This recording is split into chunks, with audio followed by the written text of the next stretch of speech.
جو لوگ شہید ہوئے وہ حسینی راہ پر گامزن ہوئے، اور جو لوگ حیات ہیں انہیں زینبی کام انجام دینا ہے۔ شہید مطہری۔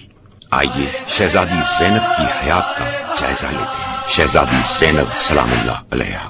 فاطمہ کا گھر پنجتن کے نور سے معمور تھا۔ رسول موجود، علی موجود، فاطمہ موجود، حسن موجود، حسین موجود کہ 5 شعبان یا جمادی الاول سن 5 ہجری کی مبارک تاریخ میں خانہ پنجتن پاک میں ایک اور نور آیا۔ گلزار فاطمہ میں کلی تیسری کھلی۔ بنت نبی کو زینب صبر آزما ملی۔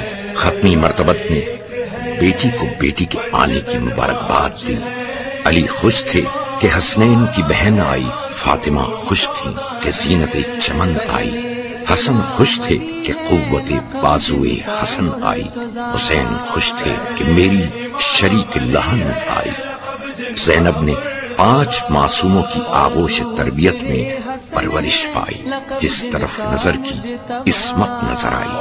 نانا محمد خدا کا رسول، بابا امام زوج بطول، ماں معصومہ بنت رسول، 2 بھائی دونوں امام، عصمت کے پھول۔ آپ کی ولادت کی خبر جب آپ کے جد امجد حضرت رسول خدا کو ہوئی تو حضرت بیت الشرف جناب سیدہ میں تشریف لائے۔ نو مولود کو طلب فرمایا، سینہ اقدس سے لگایا اور اس کے رخسار پر اپنا رخسار رکھ کر بے پناہ گریہ فرمایا۔ بی بی نے وجہ گریہ دریافت کی تو آپ نے ارشاد فرمایا، اے جان پدر، تیرے بعد یہ بچی متعدد تکالیف و مصائب میں گرفتار ہوگی۔ شہزادی کی کنیت و القاب۔ آپ کی کنیت میں اختلاف ہے۔ بعض کے نزدیک ام الحسن اور بعض ام کلثوم کہتے ہیں۔ آپ کی خواہر کا نام بھی ام کلثوم تھا۔ آپ کے مشہور القاب صدیقہ کبریٰ، عالمہ غیر معلمہ، نائب زہرا، شریکت الحسین، مظلومہ اور عقیلہ القریش تھے۔ غیر معمولی ذہانت و فراست کے باعث دانشمند ملت اسلامی جناب عبداللہ بن عباس آپ کو عقیلہ بنی ہاشم کے لقب سے یاد کرتے تھے، اور پھر یہ لقب ایسا سجا کہ آپ کی شناخت بن گیا۔ مخدومہ صرف 5 سال ہی کی تھیں کہ پہلے تو دم ہوش چاہنے والے نانا کو رخصت ہوتے دیکھا، اور پھر اس عظیم حادثے کے زیادہ سے زیادہ 3 مہینے کے بعد ماں کی مامتا سے محروم ہو گئی۔ حضرت رسول خدا نے بچی کا نام بحکم خدا تعالی زینب رکھا۔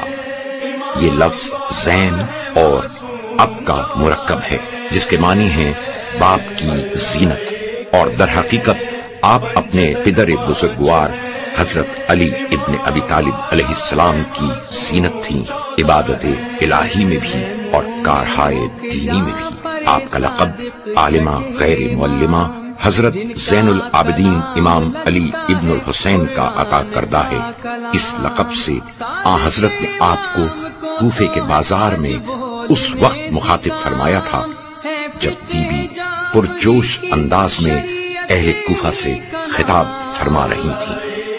آپ کا وہ خطبہ عزا جو دربار شام میں تمام ممالک کے سفیروں کی موجودگی میں پڑھا گیا، جس میں آپ نے سلطنت بنی امیہ کی بنیادوں کو کھوکھلا کر کے رکھ دیا، ان کے وقار کو خاک میں ملا دیا۔